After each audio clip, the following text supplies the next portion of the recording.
ఆయన యెరూషలేమునకు వెళ్ళుటకు మనస్సు స్థిరపరచుకొని తనకంటే ముందుగా దూతలను పంపెను.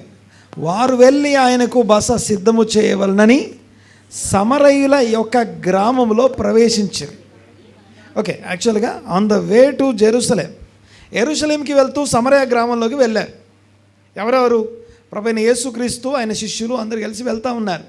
అలా వెళ్తున్నప్పుడు ఆయన దూతలని ముందుగా యెరూషలేమునకు పంపించాడు. దేనికోసం అంటే అక్కడ తమ కొరకు బస సిద్ధపరచబడ్డా, అంటే ఆ యొక్క లాస్ట్ సప్పర్ లేకపోతే సిలువ వేయబడ్డానికి ముందు జరుగుతున్నటువంటి విషయం. ఇక్కడ చూడండి ఒకసారి ఏమని రాస్తుంది అక్కడ, వారు వెళ్ళి ఆయనకు బస సిద్ధము చేయవలనని సమరయుల యొక్క గ్రామములో ప్రవేశించిరి.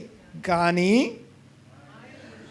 ఆయన యెరూషలేమునకు వెళ్ళుటకు వెళ్ళనభిముఖుడైనందున వారాయనను చేర్చుకొనలేదు. ఎవరు చేర్చుకోలేదు? ఇప్పుడు ఏ గ్రామస్తులు? సమరయులు. ఎందుకు వీళ్ళు చేర్చుకోలేదు? ఆయన యెరూషలేంకి వెళ్తున్నాడు. ఆయన యెరూషలేంకి వెళ్తే వాళ్ళకేంటి ప్రాబ్లం? సమరయులు యూదులు సాంగత్యం చేయరు. ఎందుకు సాంగత్యం చేయరంటే రెండు విభిన్నమైనటువంటి ఐడియాలజీస్ అన్నమాట. ఫర్ ఎగ్జాంపుల్, మీరు ఉదాహరణకి గమనిస్తే యూదులను అడిగితే ఈ సమరయులు అనే వాళ్ళు యూదులు కాదు వీళ్ళు, అంతేకాదు వీళ్ళు దేవునికి వ్యతిరేకమైనటువంటి ఆజ్ఞను అనుసరించని వారు వీరు అన్నట్టుగా మాట్లాడతారు. అది ఒకటైతే సమరయులను అడిగామనుకోండి మీరేంటి అని అంటే వాళ్ళు ఏమంటారు తెలుసా? అసలు వాళ్ళు కాదు యూదులం, ఒరిజినల్ యూదులం మేమే అని చెప్పుకుంటారు వీళ్ళు.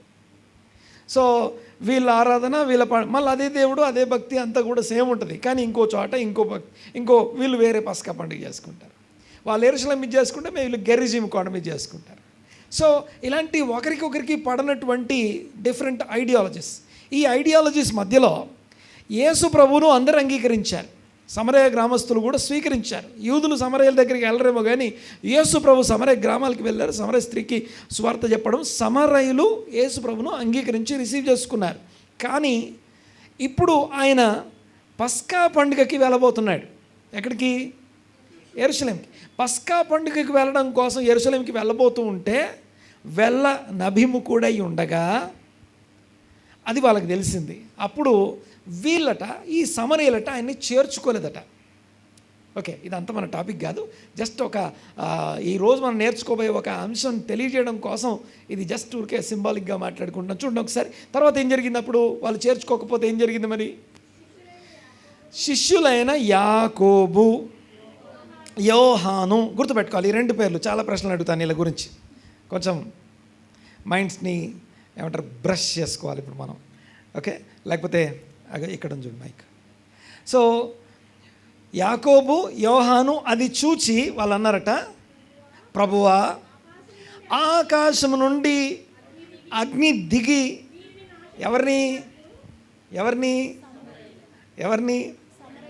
ఎవరా సమరయులు? యేసు ప్రభువును చేర్చుకొని వాళ్ళు. యేసు ప్రభువును ఇన్ని రోజులు తెలిసి చేర్చుకోలేదు కాబట్టి ఇప్పుడు వాళ్ళకి ఏం జరగాలి? పైనుండి అగ్ని దింపుదాం మనం.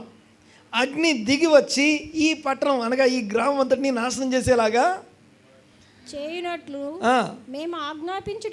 మేము ఆజ్ఞాపిస్తాము, నీకు ఇష్టమా అని అడుగగా ఆయన వారి తట్టు తిరిగి వారిని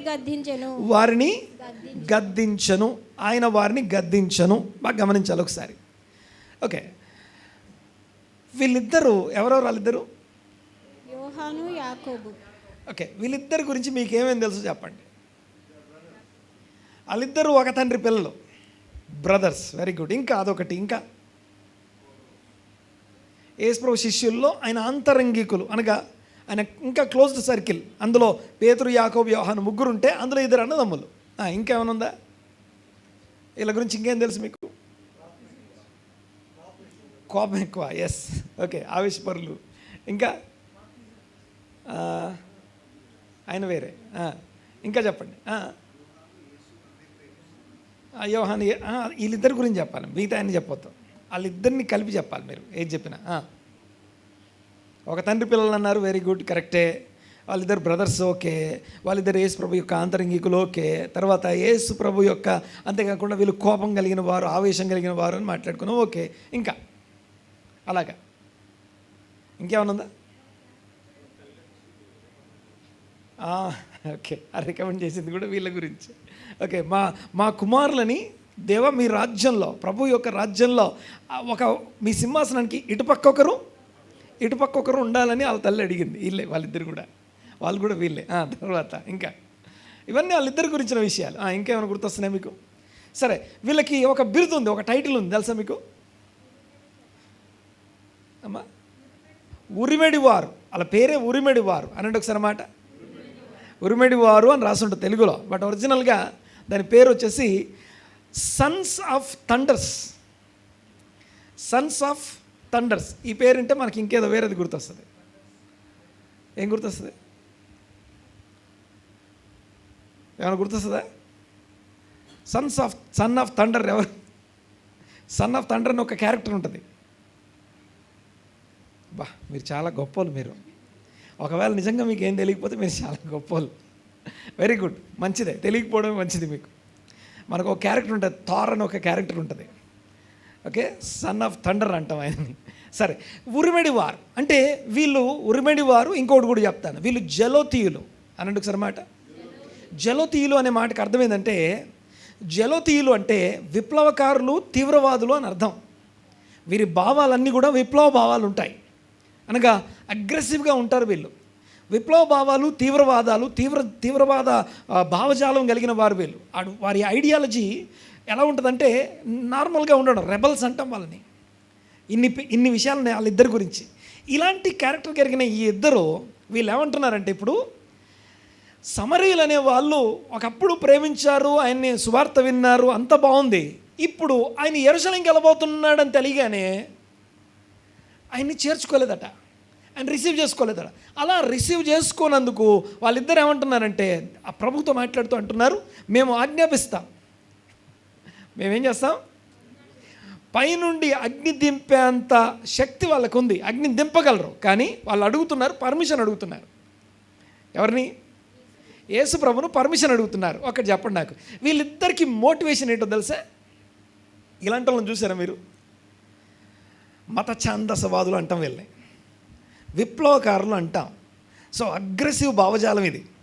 సో తమకు నచ్చంది, తమ సిద్ధాంతాలకి విరోధంగా ఉన్నదాన్ని సహించరు. ఇలాంటి భావజాలం కలిగినటువంటి వ్యక్తిత్వం, ఇలాంటి భావజాలం కలిగినటువంటి ఈ ఇద్దరి వ్యక్తిత్వానికి మోటివేషన్ లేకపోతే వీళ్ళకి ఆధారం ఎవరు అని అడిగితే, వీళ్ళలాంటి క్యారెక్టర్స్ ఇంకెవరైనా ఉన్నారా అంతకుముందు? ఇలాంటి వాళ్ళు ఎవరైనా ఉన్నారా చెప్పాలి. ఫినెహాస్ ఉన్నాడు. ఫినెహాస్ కంటే ముందు ఇంకొక ఆయన ఉన్నాడు.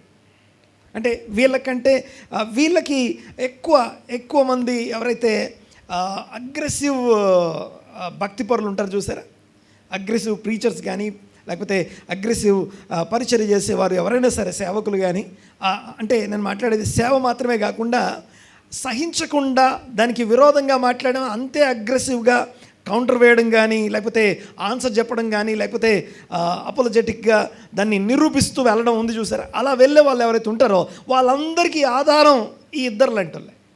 వీరి భావజాలమే అది కూడా. ఈ భావజాలం ఎక్కడి నుంచి వచ్చింది? ఈరోజు నేను జ్ఞాపకం చేసే విషయం ఏంటంటే, వీళ్ళు ఒకటైతే వీళ్ళకంటే కొంచెం ముందుకెళ్తే మనకి ఇంకొక ఆయన కనపడతాడు, ఏలియా. ఇది చదవండి ఒకసారి. 19వ అధ్యాయం మొదటి రాజుల గ్రంథం 19వ అధ్యాయం 10వ వచనం. మొదటి రాజుల గ్రంథం 19వ అధ్యాయం 10వ వచనం.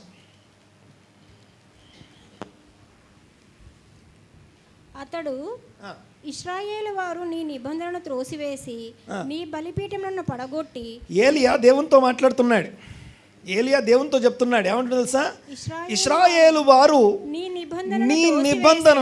నిబంధన ప్రజలు అని పిలువబడుతున్నటువంటి ఇశ్రాయేలు ప్రజలు ఎవరైతే ఉన్నారో వారట నీతో ఉన్నటువంటి నిబంధనని త్రోసివేశారు. అంతేకాదు నీ బలిపీఠాలని పడగొట్టారు. నీ ప్రవక్తలను ఖడ్గము చేత హతము చేసి, నీ ప్రవక్తలు ఎవరైతే ఉన్నారో వారిని ఖడ్గము చేత హతము చేశారు. సైన్యములకు అధిపతియగు దేవుడు సైన్యములకు అధిపతియగు దేవుడు యెహోవా దేవుడగు యెహోవా కొరకు మహారోషము గలవాడనై ఒక్కసారి ఆ మాట గట్టిగానండి, మహారోషము మహారోషము గలవాడనై నేను ఒకడను మాత్రమే ఒక్కడే మిగిలాను. నాకు ఒక్కడికే రోషం ఉంది. దేవుని కోసం రోషం కలిగిన వాడు ఎవరైనా ఏలియా. ఏలియా, ప్రవక్త అయిన ఏలియా. ప్రవక్తలందరికీ రిప్రజెంటేటివ్ ఆయన. గమనించండి ఒకసారి, ఆయన ఎలాంటి వాడంటే ఈయన కూడా చాలా అగ్రెసివ్ మెంటాలిటీ. అంతేకాదు ఆ యొక్క ఇశ్రాయేలు లేకపోతే ప్రభు అయిన దేవుని యొక్క ప్రవక్తలని చంపే కాలం అది. యెహోవాను ఆరాధించే ఆ యొక్క ఏమంటారంటే ప్రవక్తల్ని, ఆయన గురించి చెప్పే ప్రవక్తల్ని చంపే కాలంలో, అంతేకాదు వారిని ఆ యొక్క బలిపీఠాలు దోసివేసి విగ్రహారాధన, తర్వాత అత్యంత దారుణమైనటువంటి రోజులు ఉన్నటువంటి ఆ కాలంలో ఈ ఏలియా అందరి ముందు నిలబడి ఛాలెంజ్ చేస్తున్నాడు. ఏమంటాడు తెలుసా? ఎంతకాలం మీరు అటు ఇటు ఉంటారు? ప్రజలతో చెప్తున్నాడు, వాళ్ళు కరెక్టా మనం కరెక్టా, రండి తేల్చుకుందాం అని చెప్పి పైనుంచి అగ్ని దింపాడు ఆయన. క్లియర్గా అగ్నిని తీసుకొచ్చాడు. అనగా ఎవరి అర్పణ అయితే పైనుండి దిగివచ్చి అగ్ని చేత అంగీకరించబడుతుందో వారి దేవుడే నిజమైన దేవుడు అని ఛాలెంజ్ చేశాడు. అంతమంది ప్రవక్తలు ఒక పక్కన ఉంటే ఈయన ఒక్కడే ఒక పక్కన ఉన్నాడు. ఈయన పక్కన ఎవరు లేరు. ఈయన పక్కన ఎవ్వరు లేనప్పుడు అంటే ఎంత రోషము, ఎంత అగ్రెసివ్ ఏమంటామంటే దేవునికి విరోధంగా ఉన్న విషయాన్ని సహించలేనటువంటి మనస్తత్వం ఇది. చాలా అగ్రెసివ్గా ఉండే వ్యక్తి ఎవరు? ఏలియా. ఈయన గురించి యాకోబు రాస్తాడు, ఏలియా మన వంటి, ఏలియా నీలాంటోడే నాలాంటోడే అన్నమాట అని క్లియర్గా రాస్తాడు. సరే, నా పాయింట్ ఏంటంటే ఇవన్నీ చెప్పడం నా ఉద్దేశం కాదు. వీళ్ళందరిలో ఉన్న కామన్ పాయింట్ ఏంటంటే ఆ మహారోషము లేకపోతే రోషము లేకపోతే ఈ యొక్క అగ్రెసివ్ భావజాలాన్ని బైబిల్ ఎలా చెప్తుంది, ఏం చెప్తుంది, ఎలా చూడాలి బాగా గమనించండి ఒకసారి. ఇప్పుడు ఇందాక మనం యాకోబు యోహానులను చూసాం, వాళ్ళకంటే ముందు ఏలియాను చూసాం, ఏలియా కంటే ముందు ఫినెహాస్ ఉన్నాడు, ఏలియా కంటే ముందు ఫినెహాస్ ఉన్నాడు, యాజకుడైన ఫినెహాస్. ఈ ఫినెహాస్ ఏం చేశాడంటే ప్రజలందరూ నిశ్చేష్టులై ఉన్న టైంలో ఇశ్రాయేలు ప్రజల మధ్య ఘోరమైన పాపం, ఆ పాపం పేరు బయల్పెయోరు పాపం అంటాం. అరణ్యంలో ఉండగా, ఇశ్రాయేల్ అరణ్య ప్రయాణంలో ఉండగా జరిగిన 3 ఘోరమైన పాపాలు ఉన్నాయి. పాపం నెంబర్ 1 గోల్డెన్ కాఫ్, ఆ యొక్క బంగారు దూడ పాపం ఒకటైతే, రెండో పాపం ఆ యొక్క ఇశ్రాయేలు కనాను దేశాన్ని వేగు చూసి వచ్చి చెడ్డ సమాచారం చెప్పడం ద్వారా అందరు కలిసి రండి మనం పాలు తేనె దేశమైనటువంటి ఐగుప్తుకు వెళ్ళిపోదాం అన్నారు చూసారా, అది రెండో పాపం. మూడో పాపం బయల్పెయోరు పాపం. ఇవి 3 టాప్ 1, 2, 3 అనమాట. ఇవి 3 చాలా తేడాలు తీసుకొచ్చాయి సమాజంలో. సమాజం అంతా ఇన్వాల్వ్ అయింది. అలాంటి బయల్పెయోరు పాపం జరుగుతుంటే మోషే అలాగే నిలబడి చూస్తున్నాడు, ఏం చేయలేడు. ఆయన కూడా ఎలియాజరు, యాజకుడైన ఎలియాజరు కూడా ఏం చేయలేని పరిస్థితిలో ఉన్నాడు. ఎవ్వరు కదలలేని పరిస్థితిలో ఉన్న టైంలో ఈ యాజకుడైన ఫినెహాస్ మాత్రం లేచి ఒక ఈటను, ఒక బల్లెము తీసుకొని ఎవరైతే పాపం చేస్తున్నారో ఆయన పేరు ఏం పేరు? జిమ్రీ అనే వ్యక్తి. తర్వాత కోజ్బీ నాట్ కాబ్జీ, కోజ్బీ అనే స్త్రీ. వీళ్ళిద్దరూ వారి పడకటింట, వారి పడక గది దాకా వెళ్ళి, గుడారానికి వెళ్ళి వారిద్దరిలో నుంచి దూసుకుపోయే విధంగా ఏడుతో పొడిచి చంపాడు. ఎప్పుడైతే ఈ పొడిచి చంపాడో అప్పటికే 24,000 మంది చచ్చిపోయి ఉన్నారు. తెగులు చేత 24,000 చనిపోతే ఎప్పుడైతే ఈయన పొడిచాడో తెగులు ఆగిపోయింది. సో ఈయన రోషాన్ని దేవుడు అంటున్నాడు, నేను ఓర్వలేని దానిని ఈయన కూడా ఓర్వలేని వాడు. దాన్నే తెలుగులో మనకి అలా రాస్తుంది, కానీ యాక్చువల్గా ట్రాన్స్లేట్ చేస్తే అక్కడ ఉన్న పదాన్ని ట్రాన్స్లేట్ చేస్తే ఎలా రావాలంటే, నేను దేని గురించి అయితే రోషపడతానో, ఎవరికి రోషం? దేవునికి ఏ విషయంలో రోషం ఉందో అదే విషయంలో ఈయన కూడా రోషపడుతున్నాడు అని రాయొచ్చు. నేను దేని విషయంలో రోషపడుతున్నానో ఈయన కూడా అదే విషయంలో రోషపడుతున్నాడు అని రాయొచ్చు. అయితే పాయింట్ ఏంటంటే, వీళ్ళకంటే ముందు దైవజనుడైన మోషే, ఆయన కూడా అగ్రెసివే. గమనించండి ఒకసారి, సాత్వికుడు ఆయన, మంచిది. దేవుని సన్నిధి, ఇశ్రాయేలు బంగారు దూడ పాపం జరుగుతున్న టైంలో దేవుని సన్నిధి నుంచి దేవుని దగ్గరనేమో దేవునితో మాట్లాడుతూ ఆయన అంటాడు, నీకు కోపం ఎందుకు వస్తుందని దేవుని అడుగుతాడు. ఏమన్నాడు ఆయన దేవునితో? నీ కోపం ఎందుకు వస్తుంది అన్న ఆయన కిందికి వచ్చి ప్రజల దగ్గరికి వచ్చి వాళ్ళ మీద తన ఆగ్రహాన్ని, కోపం అంతా చూపించేశాడు. సరే, ఇప్పుడు ఈ నలుగురిలో దైవజనుడైన మోషే, యాజకుడైన ఫినెహాసు, ప్రవక్త అయిన ఏలియా, యేసుప్రభు శిష్యులైన యాకోబు, యోహాన్, వీళ్ళందరినీ మోటివేషన్గా తీసుకొని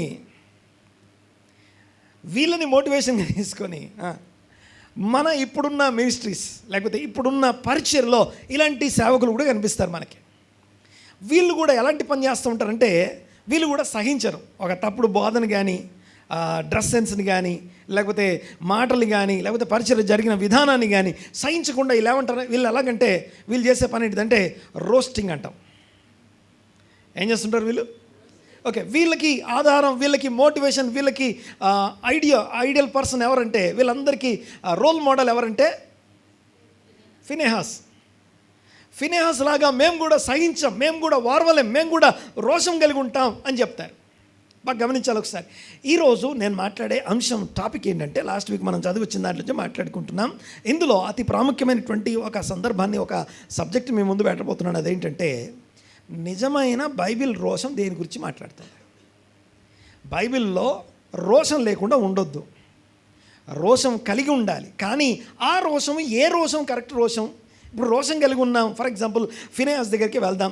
ఫినెహాసు తన చేతిలోకి ఒక ఈటని, ఒక బల్లని పట్టుకున్నాడు. అనే యాజకుడు ఒక బల్లాన్ని, ఒక ఈటని పట్టుకున్నాడంటే, దాన్ని తీసుకున్నాడంటే అది బరువైనటువంటి ఐరన్ లేకపోతే మెటల్తో ఉన్నటువంటి అంత బరువైన దాన్ని ఆయన చేతికి ఎత్తాలంటే బలం కావాలి. అంతేకాదు అంత బరువైన దాంతో ఒకరిని పొడవడం కాదు, ఇద్దరు గుండా వెళ్ళేలాగా ఒకేసారి పొడిచాడు. అంత పొడవడానికి ఏముండాలి? ఫస్ట్ ఊరికే నేను నవ్వుకుంటే అయితే పొడవలేంగా, జోక్గా నవ్వుకుంటే అయితే పొడవలేంగా. అంత పొడవడానికి ముందు ఫిజికల్ ఎనర్జీ కావాలి. ఫిజికల్ ఎనర్జీకి మోటివ్ ఏంటి? మెంటల్ ఎనర్జీ లేదా సైకలాజికల్ ఎనర్జీ అంటాం. అనగా మానసికంగా ఉండే ఎనర్జీ లేకుండా ఫిజికల్ ఎనర్జీ ఉండదు. మానసికంగా దృఢత్వాన్ని బట్టే శారీరకంగా దృఢంగా ఉంటాం మనం. అయితే ఇంత పొడవడానికి, ఇంత చేయడానికి అంటే ఇద్దరిని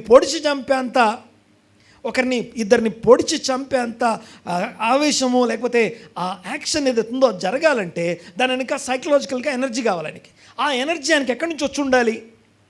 ఎవరినైనా ఎందుకు పొడుస్తాం? ఎవరినైనా పొడిచేదాకా వెళ్ళామంటే ఆ పొడవడానికి సైకలాజికల్ ఎనర్జీ ఎక్కడి నుంచి, ఏ రూపంలో అందుతుంది అంటే కోపము, రైట్, ఆగ్రహము, కసి, పగ, ద్వేషము. ఇవి లేకుండా పొడిచి చంపగలవా? ద్వేషం లేకుండా, కోపం లేకుండా, లేకపోతే ఎలాంటి ఆవేశం లేకుండా ఒకరిని పొడిచి చంపగలమా?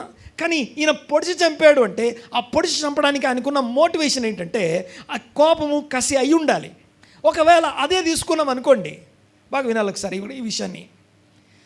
మనం దేన్నైనా సరే జడ్జ్ చేసేటప్పుడు, ఈవెన్ బైబిల్లో ఉన్న క్యారెక్టర్స్నైనా సరే జడ్జ్ చేసేటప్పుడు గుర్తుపెట్టుకోవాల్సిన ఒక మినిమం రూల్ ఒకటి ఉంటుంది. ఈ రూల్ మర్చిపోద్దాం. దేవుడు దేన్నదన్నా మంచిది అన్నాడు అనుకోండి, దేవుడు దేన్నైనా ఎవరినైనా వెరీ గుడ్ అన్నాడు అనుకోండి, మనం ఏమనాలి? గట్టిగా వెరీ గుడ్ అనే అనాలి. దేవుడు దేన్నైనా వెరీ బ్యాడ్ అన్నాడు అనుకోండి, మనం ఏమనాలి? వెరీ బ్యాడ్ అనాలి. ఇప్పుడు ఫినెహాస్ని దేవుడు ఏమన్నాడు? ఇతడు నేను వార్వలేని దానిని ఇతడు కూడా వారవట్లేదు. చదవండి ఒకసారి 25వ అధ్యాయం 11వ వచనం, 10-11 వచనాలు చదవమా. మోషేకు ఇలా ఆజ్ఞ ఇచ్చిన, యాజకుడైన అహరోను మనవడును ఎలియాజరు కుమారుడైన ఫినెహాసు నేను వార్వలేని దానిని తాను వార్వలేకపోవుట వలనను ఇశ్రాయేలీల మీద నుండి నాకున్న కోపాన్ని మళ్లించాడట. కనుక నేను ఓర్వలేకయుండి ఇశ్రాయేలీయులను నశింపజేయలేదు. ఓర్వలేని తనం, వార్వలేకపోవడం అనే పదానికి రోషము అని అర్థం. చూడండి ఒకసారి. ఇశ్రాయేల్ని నశింప చేయలేదు. అంతేకాదు, నెక్స్ట్ వచనం 12వ వచనం. కాబట్టి నీవు అతనితో ఇట్లను, అతనితో నేను నా సమాధాన నిబంధనను చేయుచున్నాను, నిత్యమైన యాజక నిబంధన నిత్యమైన యాజక నిబంధనగా అతనికిని అతని సంతానమునకును కలిగి ఉండును. ఏలయనగా అతడు తన దేవుని విషయమందు ఆసక్తి గలవాడై ఇశ్రాయేలీల నిమిత్తము ప్రాయశ్చిత్తము చేశాను, అటోన్మెంట్ చేశాడట. అలా చంపడం అనేది అటోన్మెంట్ అట. దాన్ని గుడ్ అని దేవుడు చెప్తున్నాడు. సరే, ఒక్కసారి ఇంకొంచెం ఆలోచన చేద్దాం. అంటే వాళ్ళ మీద ఏమైనా పగ ఉందా? కొంచెం ఆలోచన చేద్దాం మనం. సో తనలో ఉన్న ఈవిల్ని బట్టి, ఈవిల్ అంటే దుష్టత్వం అంటాం తెలుగులో. దుష్టత్వం, కీడు, ఈవిల్ ఇవన్నీ ఒకే పదాలు. దుష్టత్వం, ఈవిల్, కీడు, ఇవి లేని మనిషి అంటూ ఎవరు ఉండరు. ఇవి లేని మనిషి అంటూ ఎవరు ఉండరు. దీన్ని అధిగమించడానికే మనం దేవుని వాక్యం ద్వారా ప్రతిసారి మనల్ని మనం పరిశుద్ధపరచుకుంటున్నాం. దేవునికి స్తోత్రం కలుగును గాక. సరే, ఈ దుష్టత్వం అంటే ఏంటంటే మనిషిలో ఉండే శరీర క్రియలు అంటాం. వీటిని ఏమంటాం? ఓకే, కోపము, ద్వేషము, అసహనము, లేకపోతే ఈ యొక్క పగ, ఇవన్నిటికీ క్రోధము, వీటన్నిటికీ కారణం లోపలున్న ఈవిల్. ఈ ఈవిల్ని బేస్ చేసుకొని, అంటే భక్తిని బేస్ చేసుకొని మన సొంత పగ తీర్చుకోవచ్చా? ఓకే, ఒకరికి మంచి పొజిషన్ ఇచ్చాం. ఇప్పుడు నేను పాస్టర్ని కాబట్టి ఈ సీట్ ఇక్కడ నేను మైక్ పట్టుకొని నాకు మీలో ఎవరి మీద కోపం ఉంటే వాళ్ళ మీద పగ తీర్చుకోవచ్చా నేను? ఒకరికి మినిస్టర్ అయ్యారు అనుకుందాం, ఒక స్టేట్ మినిస్టర్ అయ్యాడు. ఆ మినిస్టర్ పొజిషన్కి వచ్చిన తర్వాత తనకు ఎవరెవరి మీద పగ ఉందో ఆ పగ తీర్చుకోవచ్చా? వ్యక్తిగత పగ తీర్చుకోవడానికి పదవిని లేకపోతే మనకున్న రెస్పాన్సిబిలిటీని వాడడం అనేది దానంత దారుణమైన విషయం ఇంకోటి ఉండదు. సౌలు అదే తప్పు చేసి తన స్థానం కోల్పోయాడు. దావీదు కూడా అదే తప్పు చేసి కోల్పోయే పరిస్థితి తెచ్చుకున్నాడు. అయితే దేవుడు తన పశ్చాత్తాపాన్ని అంగీకరించాడు కనుక దేవుడు తనని విడిచిపెట్టాడు. అర్థమవుతుంది నేను మాట్లాడేది? చూడండి ఒకసారి, మనకు ఇవ్వబడిన స్థానము బేస్ చేసుకొని మన సొంత పగలు, మన శరీర సంబంధమైన పగలు తీర్చుకోకూడదు. ఇప్పుడు ఈ ఫినెహాస్కి జిమ్రీ మీద ఏమైనా పగ ఉందా అని అడిగితే ఆ పగ తీర్చుకోవడానికి చంపలేదు. లేదా తనకున్న కోపాన్ని బట్టి, తనకున్న ఆవేశాన్ని బట్టి, తనలో ఉన్నటువంటి ఆ యొక్క తన మీద ఉన్న క్రోధాన్ని బట్టి చంపలేదు. కానీ చంపడం వెనకాల ఉన్న కారణాలు ఏంటి? లేదా ఇంకో కారణం చెప్తాను. ఆయన చంపడం వెనకాల ఏవేవి లేవు అనేది మొదట చూడాల్సిన విషయాలు. లోపల ఉన్నటువంటి ఆ యొక్క తన మెంటల్ ఎనర్జీకి, తన సైకలాజికల్ ఎనర్జీకి కారణంగా ఈవిల్ అనేది లేదు. రెండోది, ఈయన తన వ్యక్తిగత పగ, తన సొంత పగ తీర్చుకోవడానికి చంపలేదు. మూడోది, కొద్దిసేపట్లో లైమ్ లైట్ కిందికి వచ్చేసి హీరో అయిపోయే ఛాన్స్ కోసం ఏం చూడట్లేదు. చంపగానే అందరు చప్పట్లు కొడతారు, హీరో అయిపోవచ్చు. అలాంటి ఛాన్స్ కోసం ఏం చూడట్లేదు ఆయన. ఇప్పుడు సడన్గా హీరో అయిపోవచ్చు కదా, అందరి మధ్యలో ఒక ఏమంటారంటే అందరికీ ఉపయోగపడే ఒక గొప్ప పని ఒకటి చేసేస్తే అందరు నన్ను మెచ్చుకుంటారు కదా. అలాంటి రోజు కోసం, అలాంటి డే కోసం ఏం ఎదురు చూడట్లేదు. పోనీ ఇవన్నీ కాదు కదా, ఇంకోటి చెప్తాను. ఈ కోస్బీ మరియు జిమ్రీని తీసుకొచ్చి కౌన్సిలింగ్ చేసి నైస్గా మాట్లాడి, మీరు చేసేది తప్పు తెలుసా, మీరు అలా చేయకూడదు అని చెప్పొచ్చుగా, స్మూత్గా హ్యాండిల్ చేయొచ్చుగా, కౌన్సిలింగ్ చేయొచ్చుగా. నేను మాట్లాడేది అర్థమవుతుందిగా మీకు? పాస్టర్ గారు మీరు ఎక్కడి నుంచి మాట్లాడుతున్నారు పాస్టర్ గారు, ఎవరి గురించి మాట్లాడుతున్నారు పాస్టర్ గారు? చదివిన వాళ్ళకి బాగా అర్థమవుతుంది, నో ప్రాబ్లం. ఈ యొక్క ఫినెహాస్ ఏం చేశాడో తెలిసిన వారికి నేను చెప్పేది చాలా సింపుల్గా అర్థమైపోద్ది. బట్ ఏదేమైనా కూడా గమనించండి ఒకసారి. ఫినెహాసులో ఉన్న రోషానికి, ఏలియాలో ఉన్న రోషానికి, యాకోబు యోహాన్ల వారిలో ఉన్న రోషానికి కారణం, యాకోబు యోహాన్ల రోషానికి కారణం ఏంటి? రోషం కరెక్టేనా? ఆ రోషం అంటే ఏం చెప్పాలి? ఆ రోషన్ కరెక్టేనా? అది కరెక్ట్ అయితే యేసు ప్రభువు ఎందుకు గద్దిస్తాడు? శపాష్ అనాలి కదా, బా ఎంత రోషం ఉంది నా గురించి మీకు అనాలి కదా. కానీ వాళ్ళని ఏం చేశాడట? గద్దించాడు.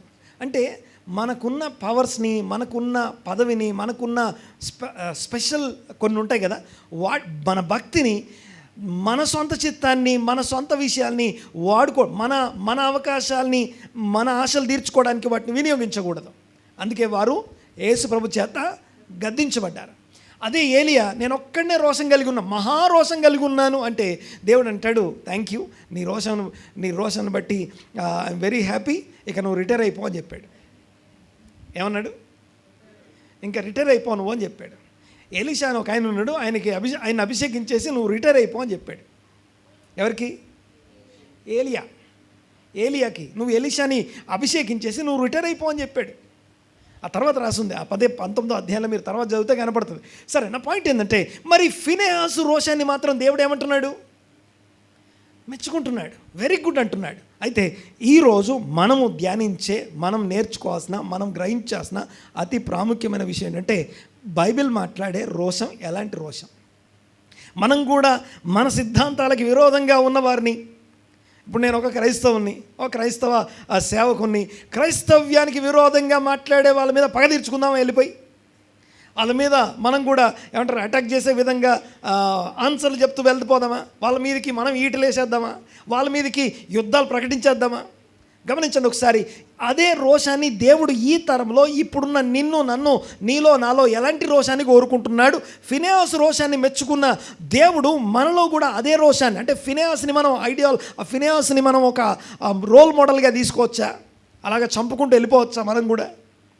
చాలామంది తెలియక దేవుని సేవకులు కూడా ఈ ఫినెహాస్ని రోల్ మోడల్గా తీసుకొని ఫినెహాస్ మినిస్ట్రీ అని చెప్పేసి చాలా దారుణాలు జరుగుతున్నాయి. కానీ ఈరోజు బైబిల్ ఐడియాలజీ, బైబిల్ రోషము, దేవుని రోషం, దేవునికి ఒక పేరుంది, ఏంటో తెలుసా? అది రోషము గల దేవుడు. దేవునికి రోషం ఉంది అంటే బాగా గమనించాలి ఒకసారి. మరి దేవునికి రోషం అనేది, రోషము అనే పదము చూస్తానికి it looks like so negative. ఓర్వలేనంత బలమైన ఆసక్తి, లేకపోతే దాన్ని ఏమంటామంటే రోషం అంటాం. ఈ రోషం ఎలాంటి రోషం? బాగా గమనించాలి ఒకసారి ఈ విషయం. దేవునిలో బైబిల్ చెప్తుంది, ఇప్పుడు మనిషిలో రోషం ఉంది అంటే అది ఈవిల్ బేస్ చేసుకొని వస్తుంది.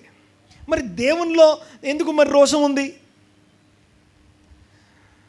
మనిషిలో రోషానికి కారణం ఈవిల్ బేస్గా వస్తుంది, అంటే కోపము, క్రోధము, అసహనం, వీటిలాంటి వాటి వల్ల వస్తుంది. మరి దేవునికి ఎందుకు మరి కోపం? అంటే బైబిల్ ఏం చెప్తుంది? ఆయనలో ఏ చెడుతనము లేదు. ఆయన గాడ్ ఈజ్ గుడ్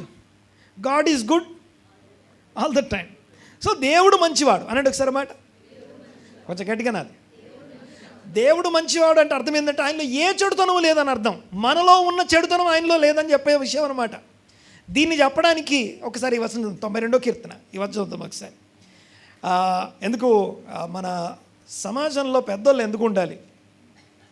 పెద్దోళ్ళు అంటే ఏజ్డ్, రిటైర్ అయిన తర్వాత వీళ్ళతో పని లేదు కదా అని అనుకుంటాం మనం. వాళ్ళు ఎందుకు ఉండాలో వాక్యం ఏం చెప్తాం చూడండి ఒకసారి. కీర్తనల గ్రంథం 92వ కీర్తన 10వ వచనం.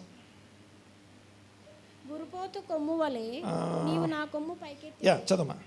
గురుపోతు కొమ్ము వలె నీవు నా కొమ్ము పైకెత్తితివి, కృత తైలముతో నేను అంటబడితిని. నా కొరకు పొంచిన వారి గతి నా కన్నులు ఆశ తీరా చూచెను. నాకు విరోధముగా లేచిన దుష్టులకు సంభవించినది నాకు చెవులకు వినపడెను.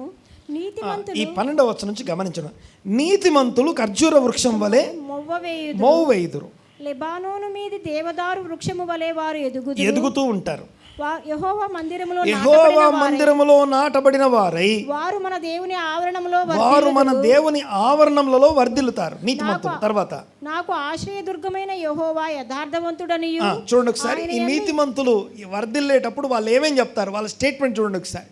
నాకు ఆశ్రయదుర్గమైన యెహోవా యథార్థవంతుడు, ఆయన యథార్థవంతుడు, ఆయన యందు ఏ చెడుతనము, there is no evil in him, there is no evil in him. తన లోపల, దేవుని లోపల ఎలాంటి ఈవిల్ లేదు అని చెప్పడం కోసం మళ్ళీ చూడండి ఒకసారి.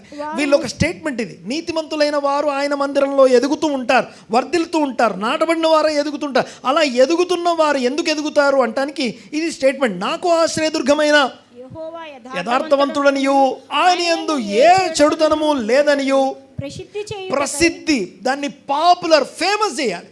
దేన్ని ఫేమస్ చేయాలి? దేవునిలో చెడుతనం లేదని చెప్పడానికి.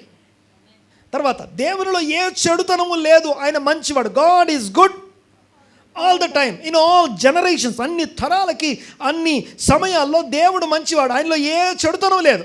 మనలో ఉన్న చెడుతనం ఆయనలో లేదు.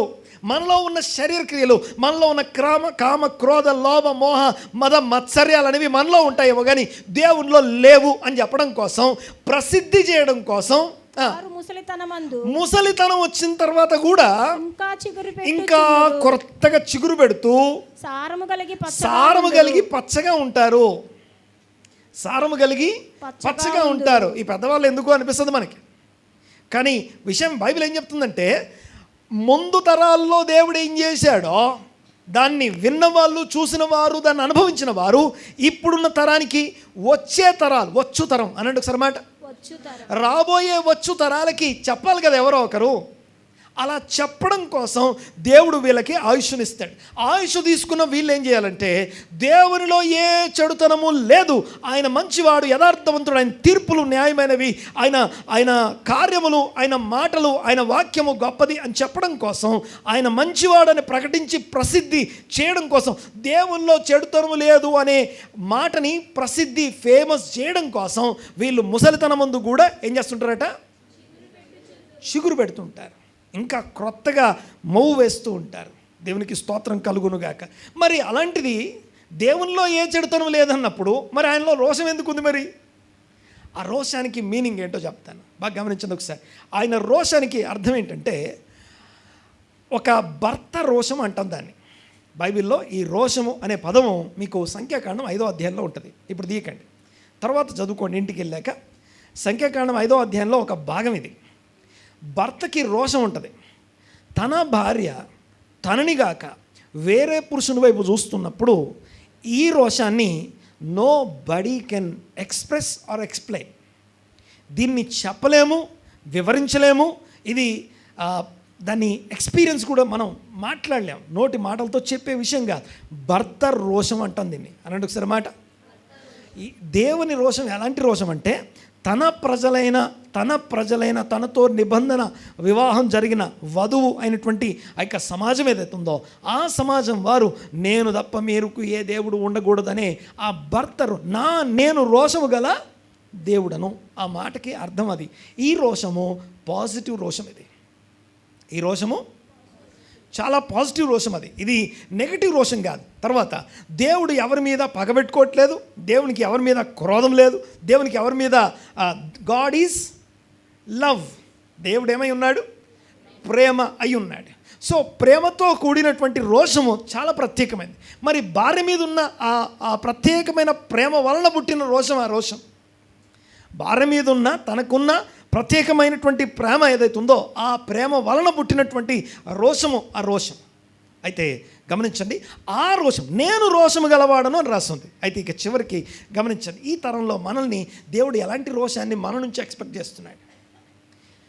ఫినెహాసు రోషం మనలో ఉండాలనేది కరెక్టే. కానీ ఫినెహాసు లాగా రెస్పాండ్ అవ్వడం అంటే ఒరిజినల్ మీనింగ్ని వాక్యమై ఉన్నవాడు ఎవరైతే ఇదిగో ఫినెహాస్ చేసింది కరెక్టే అన్నాడో, మీకు విషయం చెప్తాను, కొద్దిగా పోర్షన్ని మీకు పరిచయం చేస్తాను.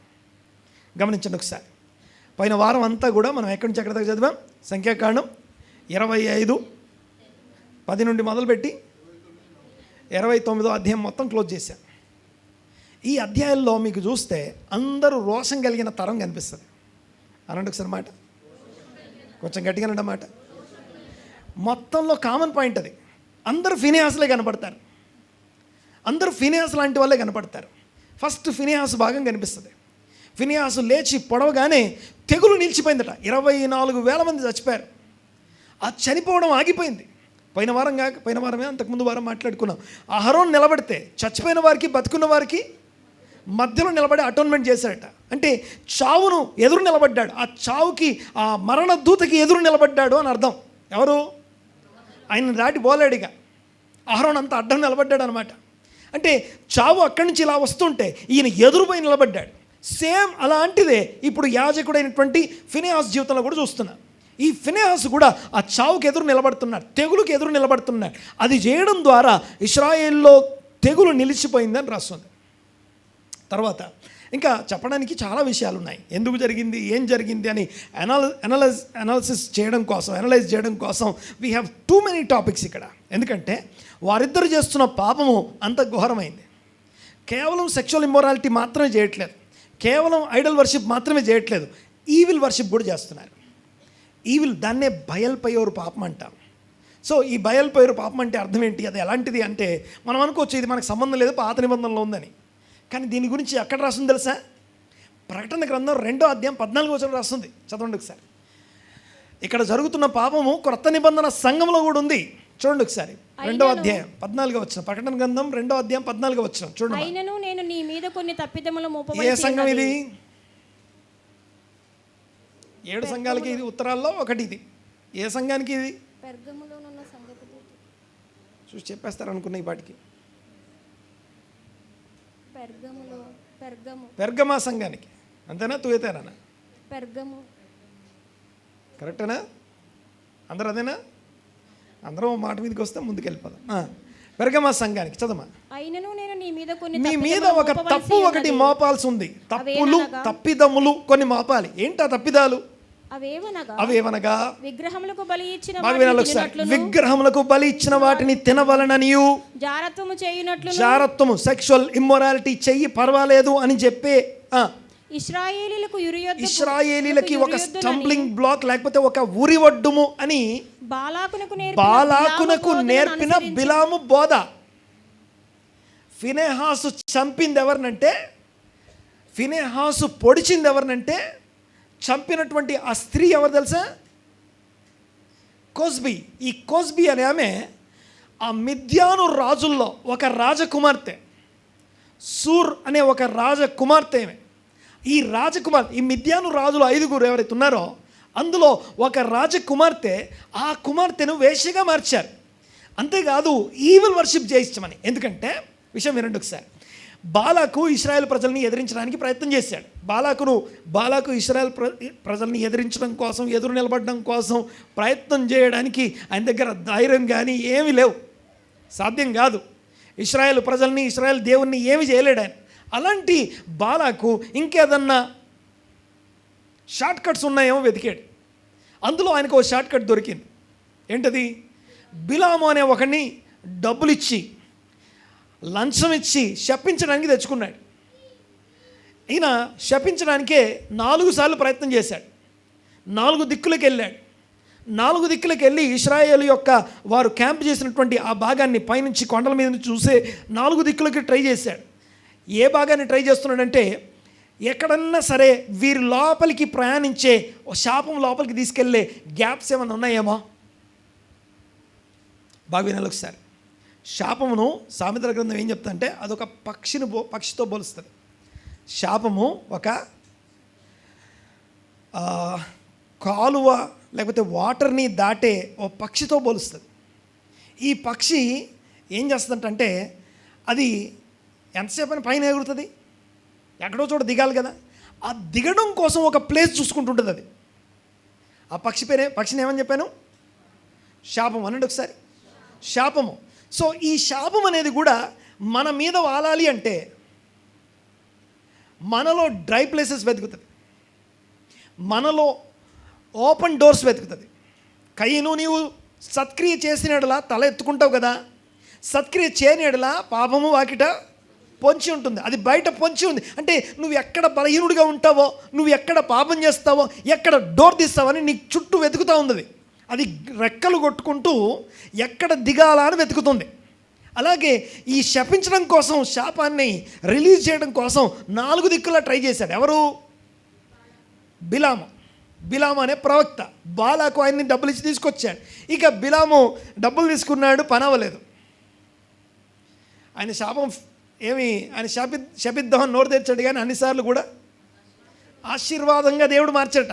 ఆయన వోకల్ కార్డ్స్ దేవుడి స్వాధీనంలో ఉన్నాయి. ఆమేన్. ఆయన ఏదైతే ఆ మాటల్ని కంట్రోల్ చేసే బ్రెయిన్ పార్ట్ ఏదైతుందో అది మొత్తం దేవుని స్వాధీనం. నోరు తెరిచే ముందు శాపమే నోరు తెరిచాడు, కానీ నోట్ల నుంచి ఏమొచ్చింది? ఆశీర్వాదం వచ్చింది. దేవునికి స్తోత్రం. దేవుడు అలా చేయడం ఆయనకి పెద్ద పని కాదు. కానీ విషయం ఏంటంటే అలా చేసే అందరినీ రోబోలుగా సృష్టించాలని దేవుడు అనుకోవట్లేదు. నీ సొంత చిత్తానికి దేవుడు నిన్ను విడిచిపెట్టాడు. ఆయన సన్నిధిలో నోరు తెరిచి గట్టిగా గొంతెత్తి ఆరాధించి స్తుతించి, నువ్వు ప్రార్థించకపోతే, నువ్వు ఆరాధించకపోతే రాళ్ళు దేవుని స్తుతిస్తాయి. మనంతట మనం మన ఇష్టంతో ఇదిగో నేను దేవుణ్ణి ఆరాధించాలి, నేను ఆరాధించాలని రావాలి. మనంతట మనం రావడం దేవునికి ఇష్టం. వోకల్ కార్డ్స్ని లేకపోతే ఆ బ్రెయిన్లో లాంగ్వేజ్ని, మన మాటని కంట్రోల్ చేసే ఆ భాగాన్ని దేవుడు తన స్వాధీనంలోకి తీసుకొని బిలాము నోట్ల నుంచి వచ్చే శాపాన్ని ఆశీర్వాదంగా మార్చిన దేవుడు మన లోపల నుంచి ఇదిగో మనల్ని కూడా ఆశీర్వదించినట్టు చేయలేడా? అయితే గమనించండి ఒకసారి. నా పాయింట్ ఏంటంటే, ఈ బిలాము శపించడం కుదరక పోతూ పోతూ ఒక బోధ చేసి వెళ్ళిపోయాడు. మీకు విషయం ఏంటంటే, సంఖ్యాకాండంలో అది రాయలేదు, ప్రకటన గ్రంథంలో రాసింది. బైబిల్లో అన్ని విషయాలు మనకు రాయబడలేదు.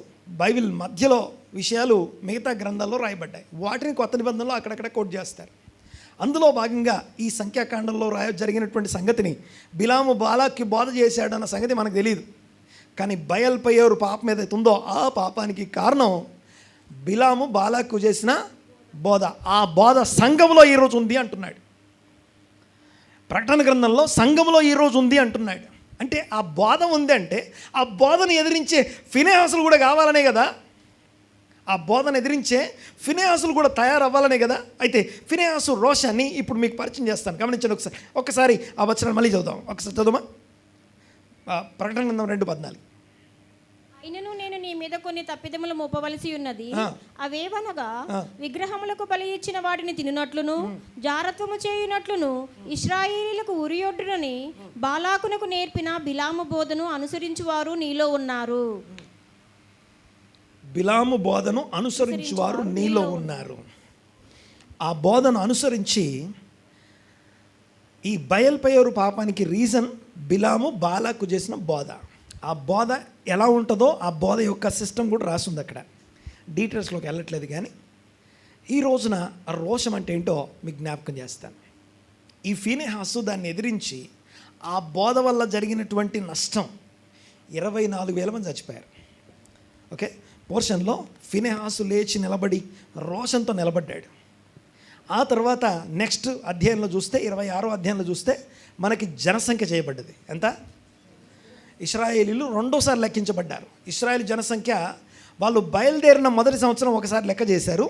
ఇప్పుడు 38 సంవత్సరాల తర్వాత అరణ్యయాత్ర ఇక ముగించబడి కనాన్లో ప్రవేశించే ముందు లెక్క చేశారు. దేవుడు ఏమన్నాడంటే, ఈ తరము అరణ్యంలో నశించిపోతుంది, ఎవ్వరు ఉండవరు, ఇంకా ఓన్లీ యెహోషువ కాలేబు తప్ప మిగిలిన వాళ్ళంతా అరణ్యంలో నశిస్తారు. విషయం ఏంటంటే, అలాంటి నశించే తరం నశించిపోయిన తర్వాత ఈ రెండోసారి లెక్క చేస్తే 26వ అధ్యాయం ఆఖరి వచనంలో రాస్తుంది. 26వ అధ్యాయం ఆఖరిలో రాస్తుంది. ఏమని రాస్తుందంటే, ఏలయనగా వారు నిశ్చయముగా అరణ్యంలో చనిపోవుదురని యెహోవా వారిని గూర్చి సెలవిచ్చెను. యెఫున్నె కుమారుడైన కాలేబు, నూను కుమారుడైన యెహోషువ తప్ప వారిలో ఒక్కడైనను మిగిలి ఉండలేదు, ఒక్కడు కూడా మిగలలేదు. ఇది చెప్పిన వెంటనే ఇంకొక 5 స్త్రీలు బయలుదేరారు. అప్పుడు అని రాస్తుంది. ఉందా? అంటే ఎప్పుడు అందరు అయిపోయారు. ఐగుప్తు నుంచి బయలుదేరిన వాళ్ళందరూ అందరూ చనిపోయారు. ఇప్పుడు మిగిలిన ఎవరంటే యెహోషువ కాలేబు. వీళ్ళిద్దరు మిగులుతారని చెప్పాడు కదా, వాళ్ళిద్దరే ఉన్నారు. ఇంకా అప్పుడు ఎవరు బయలుదేరారు? ఇప్పుడు సెలోపెహాదు కుమార్తెలు బయలుదేరారు. వీళ్ళు ఎంతమంది? 5 స్త్రీలు.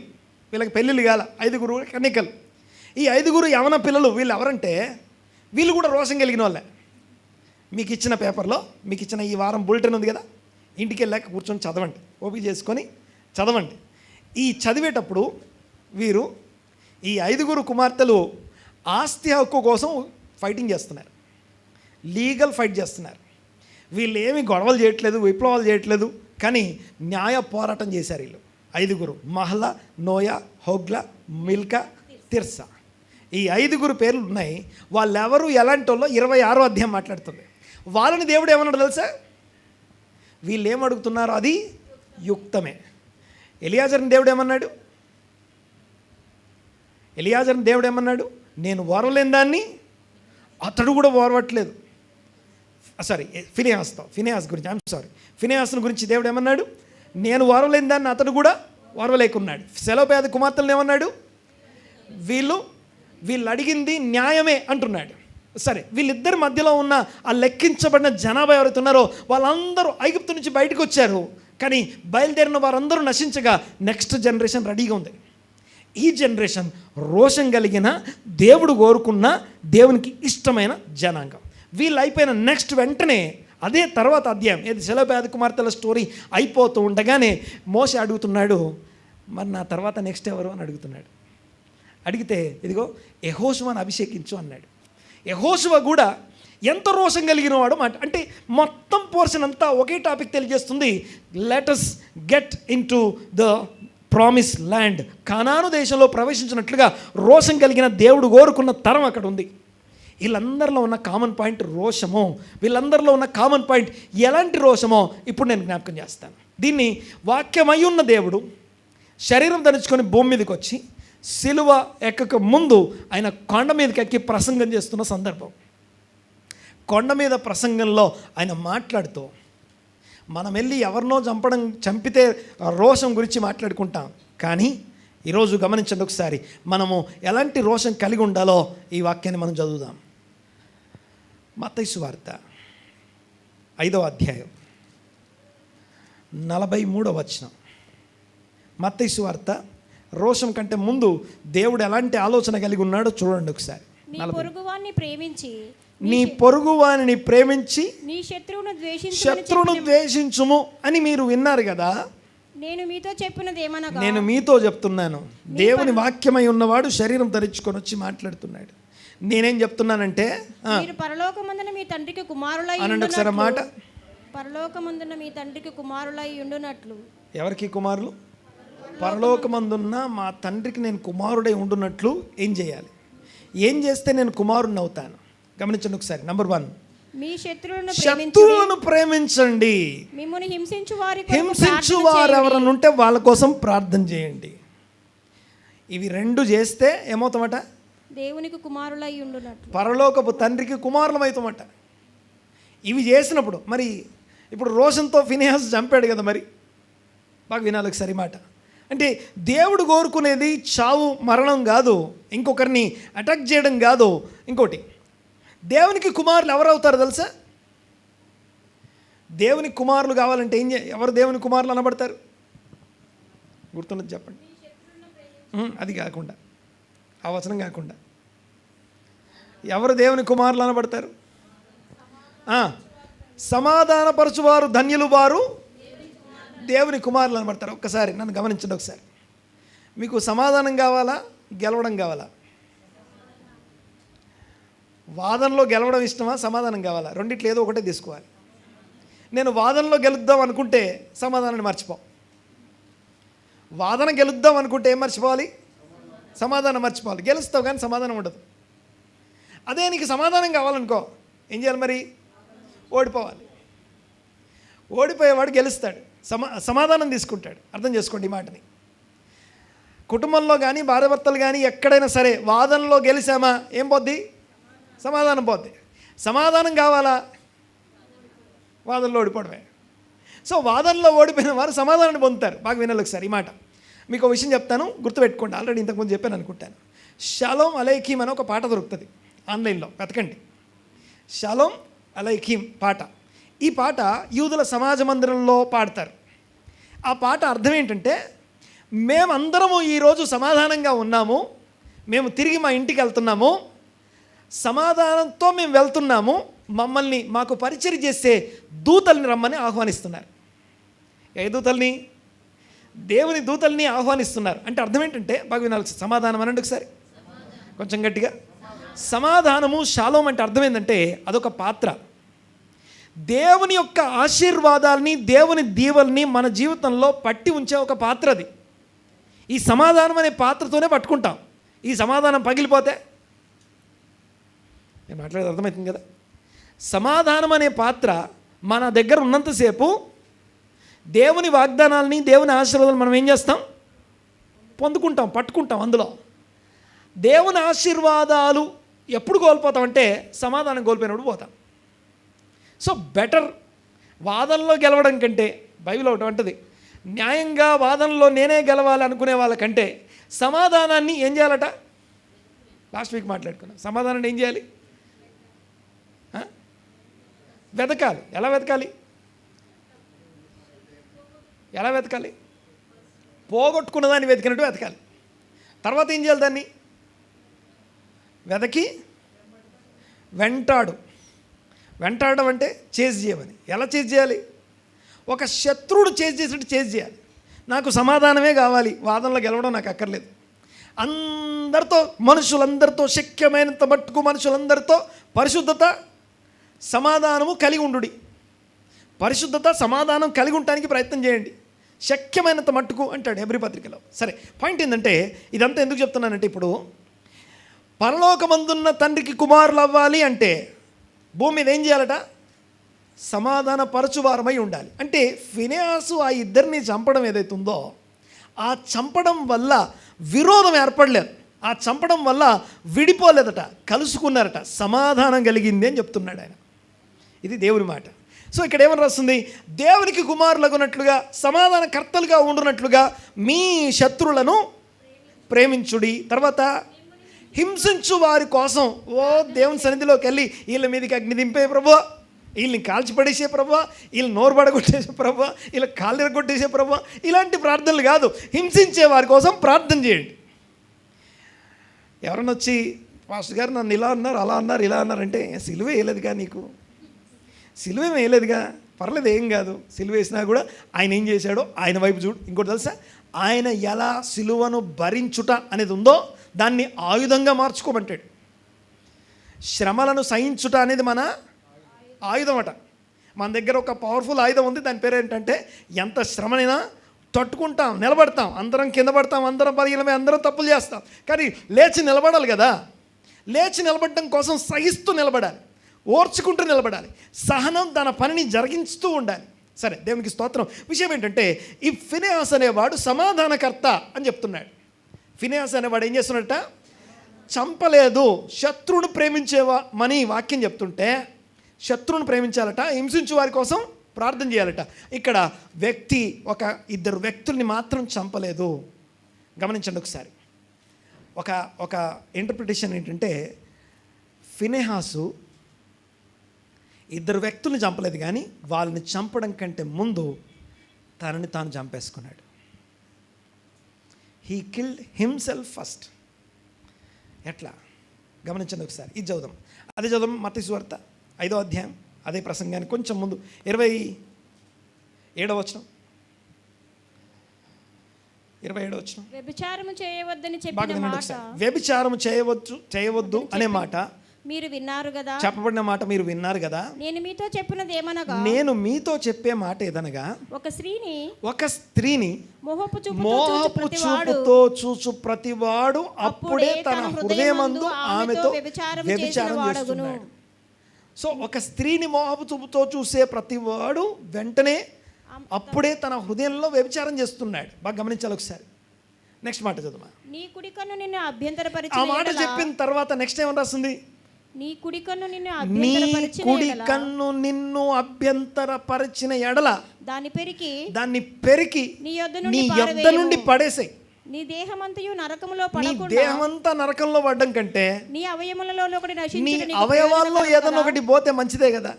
మొత్తం దేహం నరకానికి పోయే బదులు ఒక అవయవం ఊడిపోతే నష్టమే ఉంది అంటున్నాడు. ఓకే, పాస్టర్ గారు ఈరోజు మాకు ఏం చెప్పారంటే, ఇంటికి వెళ్ళి కళ్ళు బీగేసుకోమన్నాడు, ఇంటికి వెళ్ళి చేతులు నరుక్కోమన్నాడు. పోయి అలాంటి ఏం చేయకండి దయచేసి, జాగ్రత్తగా వినండి ఒకసారి నేను చెప్పే విషయం. ఓకే, కన్ను నిన్ను అభ్యంతరపరిస్తే దాన్ని పెరికి పడేసుకో అని చెప్పాడు. తర్వాత నీ కుడి చెయ్యి నిన్ను అభ్యంతరపరిస్తే దాన్ని నరికి నీ యొద్ద నుండి పడేసే అంటున్నాడు. ఒక చెయ్యి ఒకరిని ఎలా అభ్యంతరపరుస్తుంది, ఒకని కన్ను ఒకరిని ఎలా అభ్యంతరపరుస్తుంది? వ్యభిచారం చేయవద్దు అని చెప్పినప్పుడు స్త్రీని మోహపు చూపుతో చూసే చూపు ఏదైనా ఉంటే దాన్ని పెరికేసుకోమంటున్నాడు. భూమి మీద మీ అవయవములు అంటున్నాడు. కొలస్సీ పత్రికలో 3వ అధ్యాయంలో రాస్తుంది మాట. కొలస్సీ పత్రికలో ఈ మాట రాస్తుంది, భూమి మీద ఉన్న మీ అవయవములు. చదవం ఒకసారి, కొలస్సీ పత్రిక 3వ అధ్యాయం.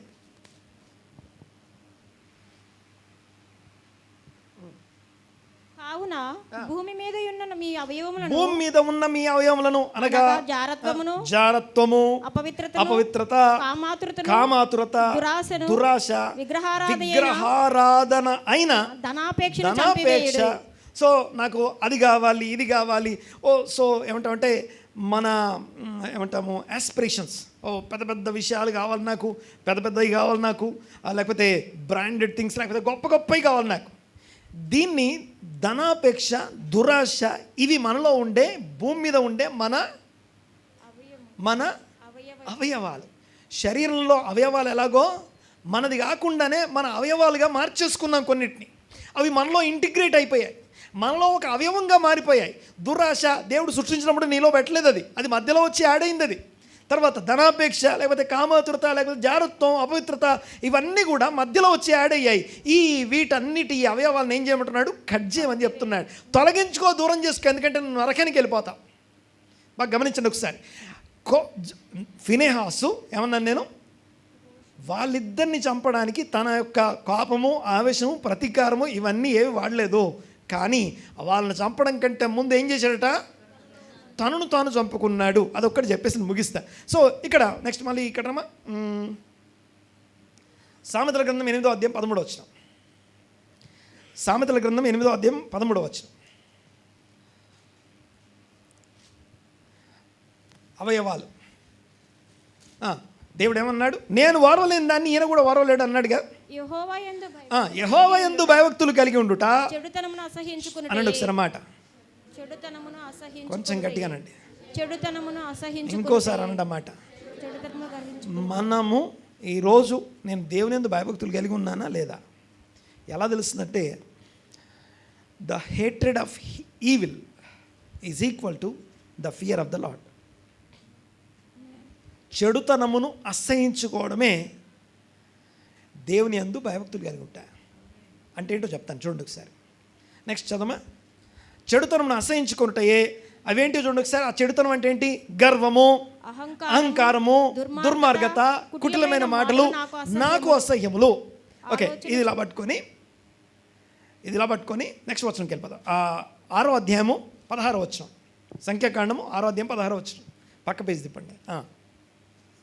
ఇది చూడండి ఒకసారి. ఈ కొంచెం యెహోవాకు అసహ్యమైనవి, నేను వారులేని దాన్ని ఆయన కూడా వారులేడు అన్నాడు కదా. ఆయన ఏం వారవలేడో ఇక్కడ చూడండి ఒకసారి. యెహోవాకు అసహ్యములైనవి 6 గలవు, 7 ఆయనకు. దేవుడు అసహించుకొని, దేవుడు ద్వేషించే 7 విషయాలు ఉన్నాయట. చదవండి ఒకసారి. నంబర్ 1, 1 అహంకార దృష్టియు, కన్ను. ఈ కళ్ళు అంటే దేవునికి ఇష్టం లేదు, అసహ్యం, దేవుడు ద్వేషించే కళ్ళవి. ఒకవేళ ఆ కన్ను మనకు కలిగి ఉంటే ఏం చేయాలట? ఆ కన్ను నిన్ను అభ్యంతరపరుస్తుంది. ఆ కన్ను నిన్ను అభ్యంతరపరుస్తుంది కనుక ఆ కన్ను పెరిగి దూరంగా పడే అంటున్నాడు. చదవండి ఒకసారి. ఏమన్నా వస్తుంది ఇక్కడ? అహంకార దృష్టి అంటే అర్థం ఏంటో తెలుసా? అహంకారం అనండి ఒకసారి. అహంకారం అంటే గర్వము, మీదుగా చూడడం అనమాట. అంటే అర్థం ఏంటంటే నీకు తెలుసా, నాకు తెలుసా, నీకు తెలుసా, నాకు తెలుసా. బాగా గమనించండి. ఎవరి గురించైనా నేను అల్పంగా, తక్కువ చేసి మాట్లాడుతున్నానంటే ముందు తక్కువ చేసి మాట్లాడడం, నోరు మాట్లాడడం కంటే ముందు వాళ్ళని తక్కువ చేసి నా కళ్ళు చూస్తున్నాయి. తక్కువ చేసి చూడకుండా తక్కువ చేసి మాట్లాడలేం. తక్కువ చేసి మాట్లాడుతున్నామంటే ఒకరిని ఒకరు గనులుగా ఎంచుకోనుడని వాక్యం చెప్తుంది. అలా గణహీనుగా తక్కువ చేసి మాట్లాడుతున్నామంటే ప్రేమ అమర్యాదగా నడుచుకొనదు. ప్రేమ అమర్యాదగా ఒకరిని మర్యాద లేకుండా మాట్లాడుతున్నామంటే, పెద్ద చిన్న లేకుండా, లేకపోతే తోటివారిని కాకుండా మర్యాద లేకుండా మాట్లాడుతున్నామంటే ఆ అమర్యాదకి కారణం అహంకార దృష్టే. అహంకార దృష్టి లేకుండా అమర్యాద రాదు. అహంకార దృష్టి లేకుండా ఆ యొక్క నోటి మాటలు చెడ్డగా రావు, తక్కువ చేసి రావు. అయితే ఆ దృష్టి, ఆ కన్ను అవయవము నన్ను ఇబ్బంది పెడుతున్నప్పుడు నేనేం చేయాలట? దాన్ని ముందు పెరికేసుకుంటున్నాడు. నువ్వు ఈట తీసుకొని ఎవరినో బొడవక్కర్లేదు. ఈ కోస్బీ మరియు జిమ్రీ వీళ్ళిద్దరూ ఇశ్రాయేలు ప్రజలు. బాగా నెలకు ఒకసారి వీళ్ళిద్దరి గురించి చెప్తాను. జిమ్రీ ఎవరంటే ఇశ్రాయేల్లో షిమ్యోను గోత్ర ప్రధాని. ఆయన ప్రధాని యొక్క కుమారుడు. నాసి అని ఉంటుంది, అంటే ఆఫీసర్ అని అర్థం, లీడర్ అని అర్థం, నాయకుడు అని అర్థం. ఎవరు? జిమ్రీ. బాగా వినండి ఒకసారి. ఈ జిమ్రీ అనేవాడు ఎవరికి ఏ గోత్రానికి? షిమ్యోను గోత్రానికి. బాగా వినాలి ఒకసారి. ఈ షిమ్యోను గోత్రికులు మీకు ఒకటి చూపిస్తాను చూడండి ఒకసారి. మనకి ఈరోజు దేవునికి స్తోత్రం, మనకి లంచ్ ఇక్కడే ఉంటుంది, కొంచెం విస్తరించి మాట్లాడుకుందాం. అమ్మ ఒక్కసారి ఆ సెన్సస్ పెట్టవా, ఒకసారి చూడండి ఒకసారి, మీకు చెప్తాను. సో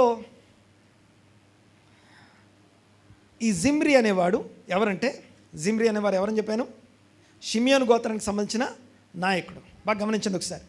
ఇది ఏంటిదంటే 12 గోత్రాలు. ఓకే, అలా ఒకటి సీరియల్ నెంబరు, రెండోది గోత్రాలు, 12 గోత్రాలు.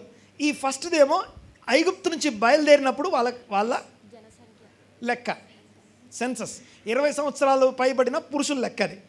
తర్వాత ఈ పక్కనుందే నంబర్స్ 26.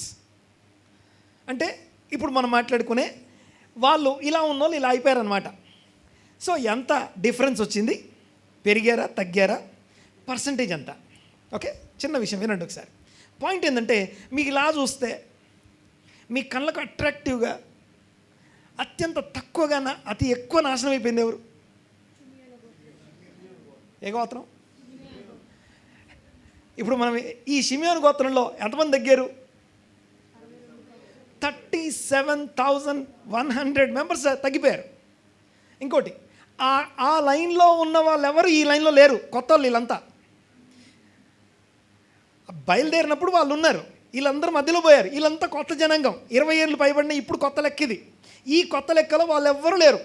అయితే ఇందులో మీరు గమనిస్తే అతి ఎక్కువ నష్టపోయింది ఎవరంటే, అతి ఎక్కువ తగ్గిపోయిన వాళ్ళు ఎంత పర్సెంటేజ్ దగ్గర? వీళ్ళు 62% తగ్గిపోయారు. మీకు తెలుసా, 37,100 మంది ఎవరైతే చచ్చిపోయారో వాళ్ళలో 24,000 మంది బయలుపేరు పాపంలో చచ్చిపోయారు. అంటే బయలుపేరు పాపంలో చచ్చిపోయిన వాళ్ళందరూ ఎవరంటే షిమ్యోను గోత్రికులు మాత్రమే. అయితే ఎందుకు? ఓకే, ఇంకోటి తెలుసా మీకు, ఇందులో అందరికంటే ఎక్కువ అభివృద్ధి చెందిన వాళ్ళు ఎవరు? గట్టిగా 26వ అధ్యాయంలో ఉంటారు వాళ్ళు. ఎవరు వాళ్ళు? 26వ అధ్యాయంలో ఎవరున్నారు? సెలోపియాదు కుమార్తెలు.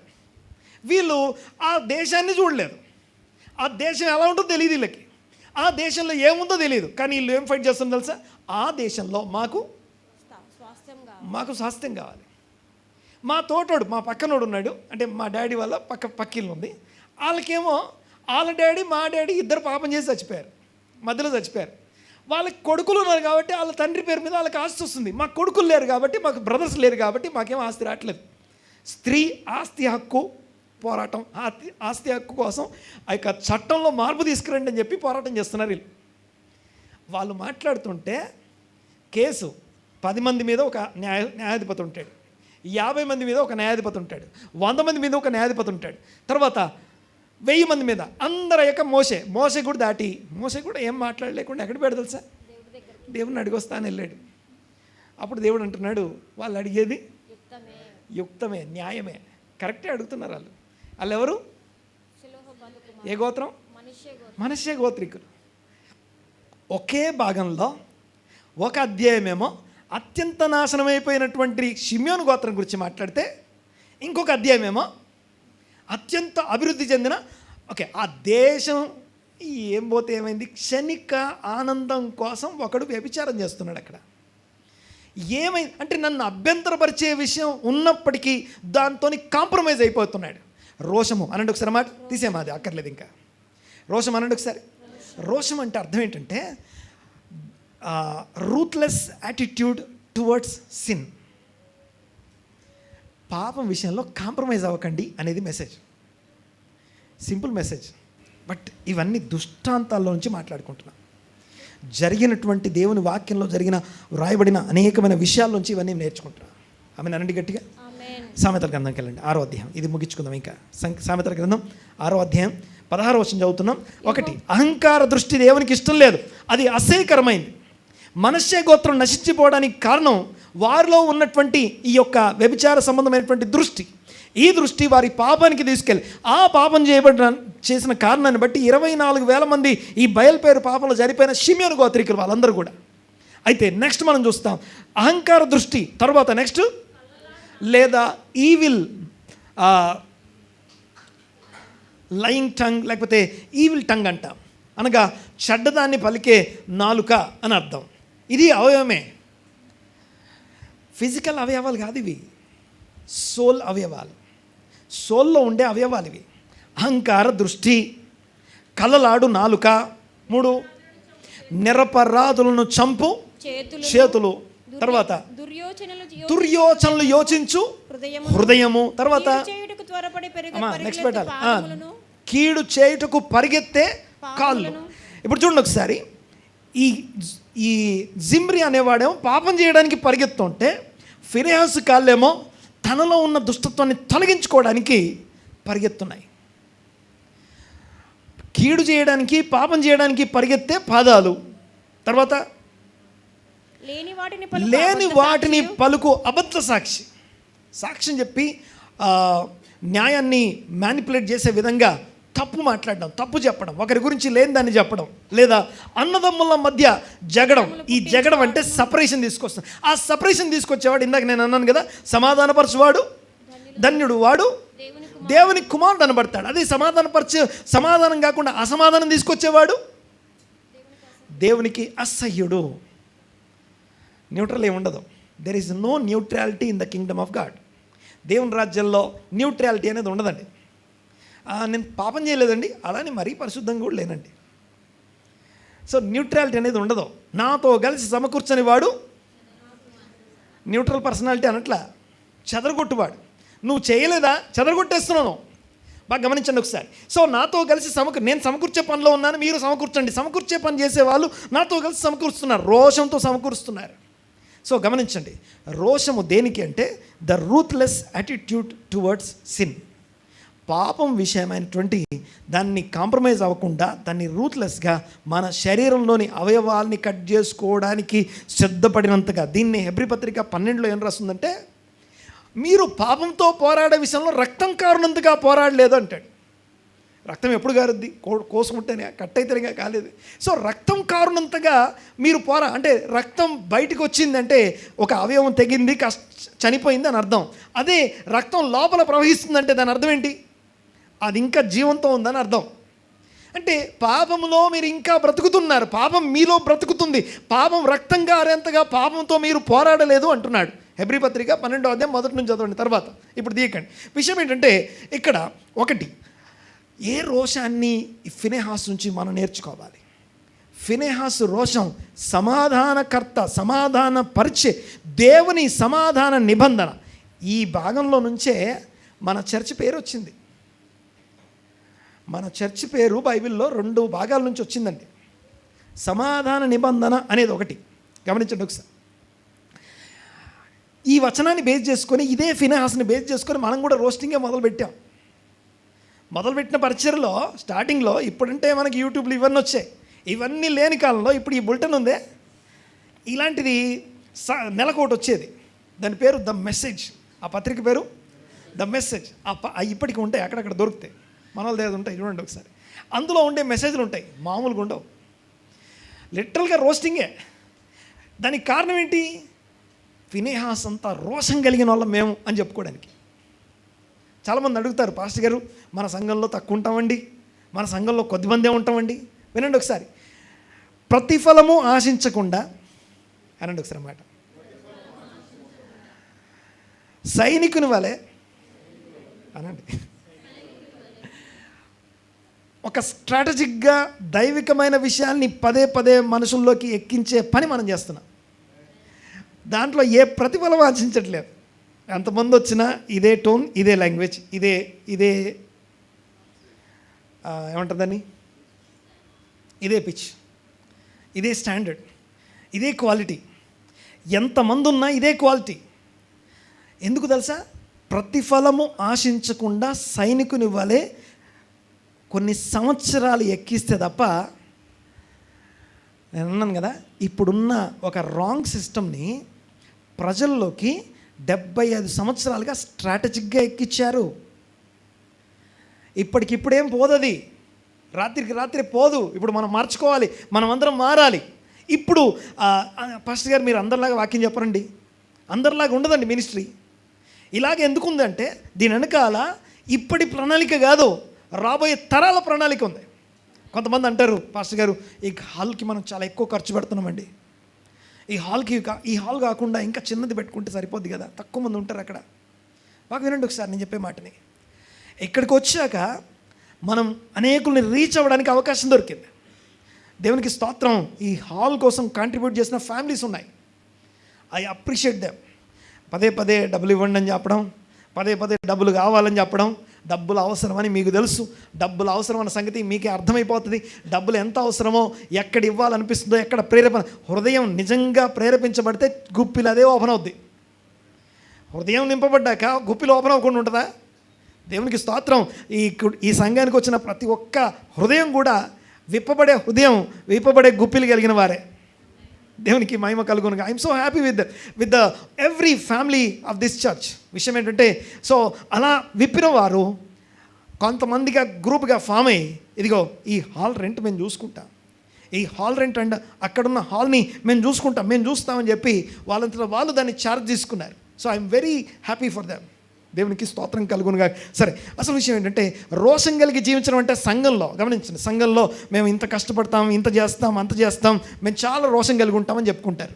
రోషం కలిగి ఉన్నామని చెప్పుకొని, ఇదిగో మేము వాళ్ళని సహించాం, వీళ్ళని ఒప్పుకోం అని చెప్తారు, పలానా డాక్టర్ని సహించామని చెప్తాం. కానీ అసలు విషయం ఏంటంటే, వీళ్ళే ఒక దగ్గరికి వెళ్ళి, వీళ్ళే ఇంకో దగ్గరికి వెళ్ళి తమలో ఉన్న దుష్టత్వాన్ని దాంతో కాంప్రమైజ్ అయిపోతారు.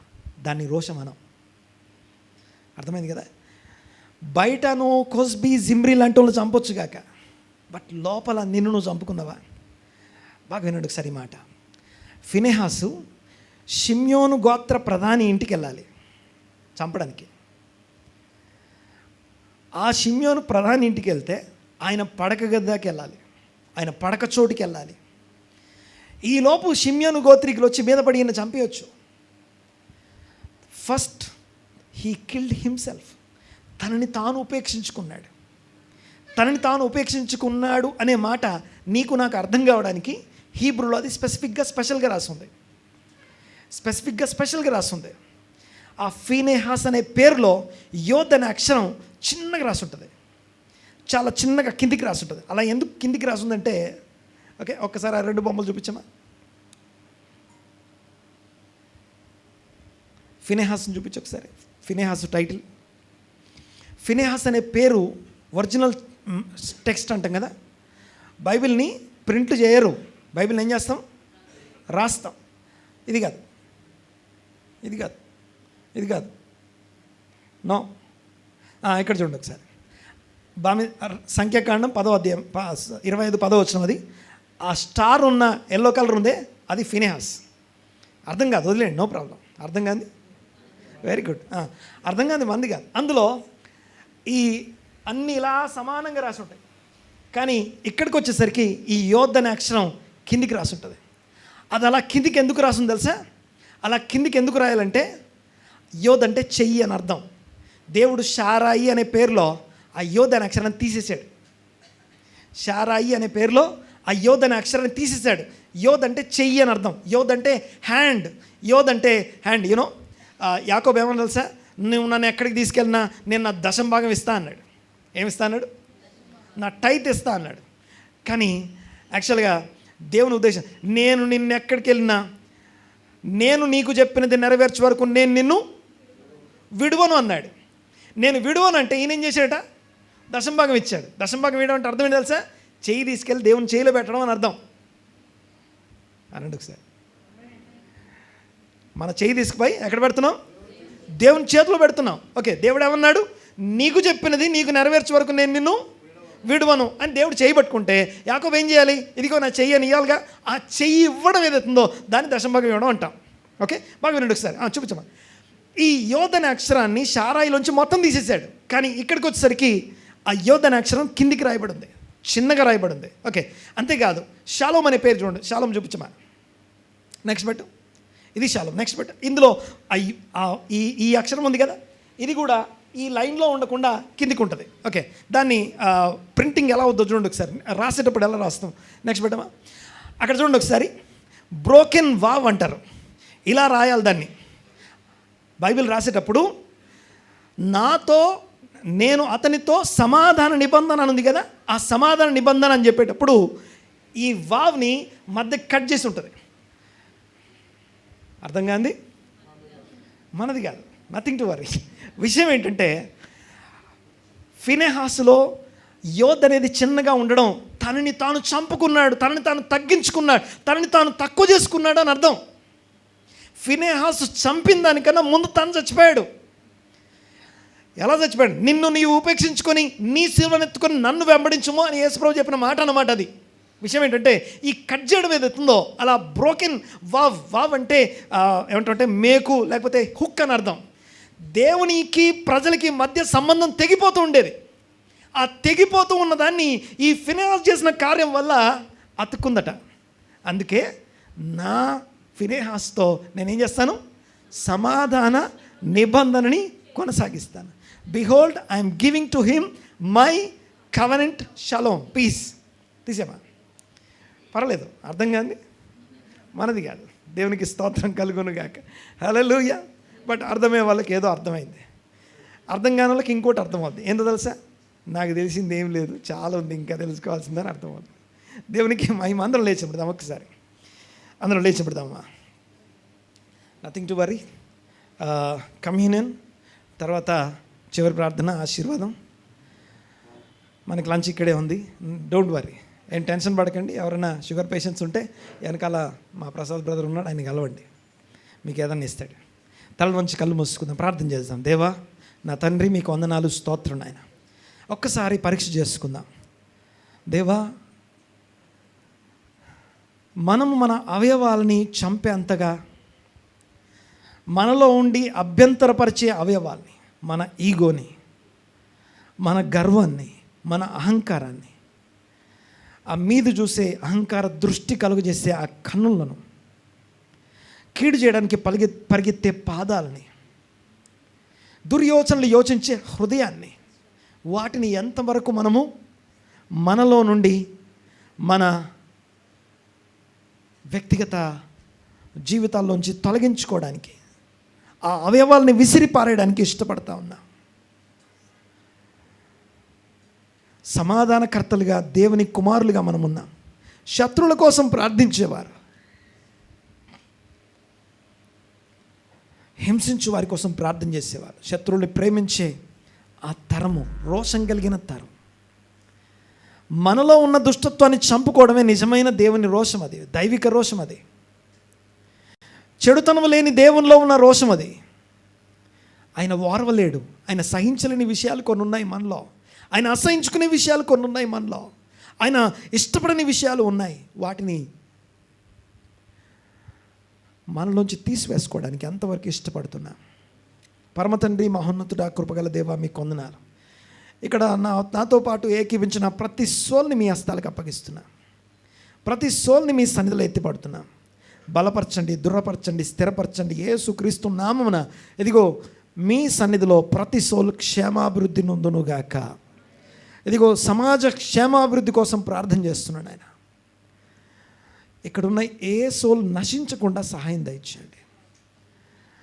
నశింపజేసే ఆ యొక్క హేయమైన విషయాలు వారి సోల్స్లో ఏమున్నా ఈ సమయంలో వాటిని తొలగించుకోవడానికి, వాటి ఇంపార్టెన్స్ని మాకు బోధించారు. ప్రతి కుటుంబం, భార్యాభర్తల సంబంధం, తల్లిదండ్రులు పిల్లల సంబంధం, అన్నదమ్ముల సంబంధం, ఎవ్రీ రిలేషన్ యేసుక్రీస్తు నామమున పరిశుద్ధ పరచబడునుగాక. ఇదిగో మేము ఒంటరిగా మీ సన్నిధికి రాలేము. మా మీద ఎవరో వ్యాజ్యం కలిగి ఉంటే మీ సన్నిధికి వచ్చి మేము బలి అర్పించలేము నాయన. మాకు ఎవరి మీదైనా ద్వేషం ఉంటే మీ సన్నిధికి వచ్చి ప్రార్థన చేయలేము ప్రభువా. నిలువబడి మీకు ఎవరి మీదైనా కోపం, ద్వేషం ఉంటే నిలవబడి వారిని క్షమించండి అప్పుడే. లేకపోతే మీ పరలోకపు తండ్రి మీ పాపములు క్షమించడు అనే మాటని ఒక్కసారి జ్ఞాపకం చేసుకుందాం. ఇక్కడున్న ప్రతి సోల్, ప్రతి కుటుంబము దీవించబడును గాక. సమాజ క్షేమాభివృద్ధిని ప్రకటిస్తూ ఉన్నాం. క్రీస్తు గొప్ప నామమున దీవించి ఆశ్రయించి స్థిరపరచండి ప్రభువా. వందనాలు, వందనాలు, స్తుతులు, స్తోత్రం చెల్లిస్తా ఉన్నా. మనోనేత్రాలు వెలిగించండి. జ్ఞానము ప్రత్యక్షత గల మనస్సు ప్రతి ఒక్కరికి అనుగ్రహించమని వేడుకుంటున్నాం. సమస్తము సమకూర్చి జరిగించండి. ఈరోజు మొదటిసారిగా సమాజంలోనికి ఏకీపించిన వారి కోసం నేను ప్రార్థన చేస్తున్నాను. మీ సన్నిధి కాంతి వారి మీద ఉదయింపజేసి మీ సమాధానం వారికి కలుగజేయమని ప్రార్థిస్తున్నాను. వందనాలు, స్తుతులు, స్తోత్రం చెల్లిస్తూ మా ముందున్న కార్యక్రమాన్ని మీ హస్తాలకు అప్పగిస్తున్నాం తండ్రి. ఇక్కడ నిలబడ్డ ప్రతి ఒక్క సోల్, ఇదిగో వారు తీసుకునే తీర్మానాలు, వారి హృదయంలో ఉండే విషయాలు, ప్రతి హృదయ రహస్యం మీ దృష్టికి తేటగా ఉంది ప్రభువా. పాప సంబంధమైనటువంటి విషయాలు వాటితో కాంప్రమైజ్ అవ్వకుండా, వాటితో పోరాడే విషయంలో రక్తం కారణంతగా అవయవాలను పెరిగి పారేసుకునేంత ఇదిగో భక్తి, రోషము మీ బిడ్డలందరికీ అనుగ్రహించమని, మా అందరికీ అనుగ్రహించమని వేడుకుంటూ నజరేయుడైన యేసుక్రీస్తు నామమున స్తుతించి ఆరాధించి ఈ ప్రార్థన అడిగి వేడుకొంచున్నాము తండ్రి. ఆమేన్, ఆమేన్.